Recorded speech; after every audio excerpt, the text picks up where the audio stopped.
अभी कुछ दिन पहले ही एक ऐसा जजमेंट आया है जिस जजमेंट में एक लॉ पॉइंट बता दिया गया है और उस लॉ पॉइंट की वजह से मेंटेनेंस के केस में पति अपने इस एक अधिकार का इस्तेमाल अब नहीं कर पाएगा। तो दोस्तों, इसी टॉपिक के ऊपर आज की इस वीडियो में हम बात करेंगे। इस वीडियो को बिना स्किप करे शुरू से लेकर एंड तक पूरा जरूर देखना, कहीं से भी स्किप मत करना, ताकि पूरी जानकारी आप लोगों को ठीक से समझ में आ सके। और वीडियो शुरू करने से पहले मैं आप सबसे कहना चाहता हूं कि अगर आप मेरे इस चैनल पर पहली बार आए हैं या आपने मेरा ये चैनल अभी तक सब्सक्राइब नहीं किया है तो चैनल सब्सक्राइब करके नोटिफिकेशन बेल आइकन पर जरूर क्लिक कर देना, जिससे आने वाली सभी वीडियोस का नोटिफिकेशन आप सबके पास सबसे पहले पहुंचे और आप कोई भी वीडियो मिस ना कर पाओ। और अगर आपने अभी तक हमें सोशल मीडिया जैसे कि फेसबुक, व्हाट्सएप या फिर इंस्टाग्राम पर फॉलो नहीं किया है तो इस वीडियो के डिस्क्रिप्शन में मैंने हमारे सभी सोशल मीडिया अकाउंट्स के लिंक दे दिए हैं। इस वीडियो के डिस्क्रिप्शन में जाकर उन लिंक्स पर क्लिक करके आप हमें सोशल मीडिया पर भी फॉलो कर सकते हैं। तो चलो दोस्तों, आज की इस वीडियो को आगे कंटिन्यू करते हैं। दोस्तों, जिस जजमेंट के बारे में आज की इस वीडियो में मैं बात करने जा रहा हूं, इस जजमेंट में जो लॉ पॉइंट बताया गया है उस लॉ पॉइंट के ऊपर मैं बहुत साल पहले ही वीडियो बना चुका हूं और उसी लॉ पॉइंट के ऊपर मैं हमारे इसी चैनल के ऊपर कई अलग अलग वीडियोस बना चुका हूं। लेकिन प्रॉब्लम वाली बात यह है कि जब तक कोई जजमेंट ना आ जाए तब तक आप किसी भी लॉ पॉइंट पर विश्वास ही नहीं करते हो। जैसे कि जजमेंट संजीवनी बूटी होती है, लेकिन ऐसा बिल्कुल भी नहीं है। आपकी ये सोच बिल्कुल गलत है। कोर्ट कचहरियों में जजमेंट्स का इस्तेमाल तो बहुत कम ही होता है, ज्यादातर तो इस्तेमाल लॉ पॉइंट्स का ही होता है। लेकिन जब आप लोगों की सोच ही ऐसी बन गई है तो इसमें हम भी क्या ही कर सकते हैं। दोस्तों, जिस लॉ पॉइंट के बारे में मैं आप लोगों को बताने जा रहा हूं, बिल्कुल लेटेस्ट जजमेंट आया है जिसमें इसी लॉ पॉइंट को रखते हुए अदालत ने ये चीज साफ साफ कह दी है कि इस लॉ पॉइंट के हिसाब से पति मेंटेनेंस के केस में अपने इस एक अधिकार का इस्तेमाल अब नहीं कर पाएगा। क्या है वो अधिकार, जरा ध्यान से समझना।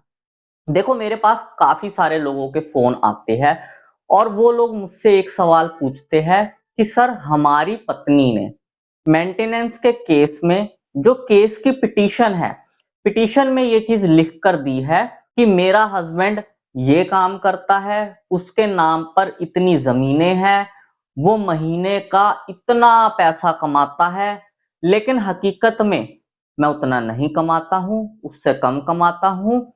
तो क्या मैं अपनी असली इनकम कोर्ट में शो करके, कोर्ट में ये दिखाकर कि जो इसने पिटीशन में लिखवाया है ये बहुत ज्यादा बढ़ा चढ़ा कर लिखवाया है, झूठ लिखवाया है, हकीकत में तो मेरी इनकम ये है, ये सब चीजें कोर्ट में शो करके वाइफ की पिटीशन में लिखवाई गई उस बात को लेकर वाइफ के ऊपर परजरी का केस दर्ज करवा सकता हूं या नहीं?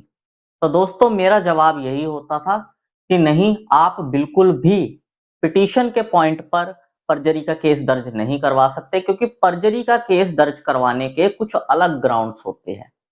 दोस्तों, बिल्कुल लेटेस्ट जजमेंट आ गया है और इस जजमेंट में भी अदालत ने यही बात बोली है कि अगर आपकी वाइफ ने पिटीशन में जो आपकी इनकम बताई है, आपकी इनकम उतनी नहीं है, उससे कम है, तो पिटीशन में बताई गई इनकम के हिसाब से आप वाइफ के ऊपर परजरी का केस दर्ज नहीं करवा सकते।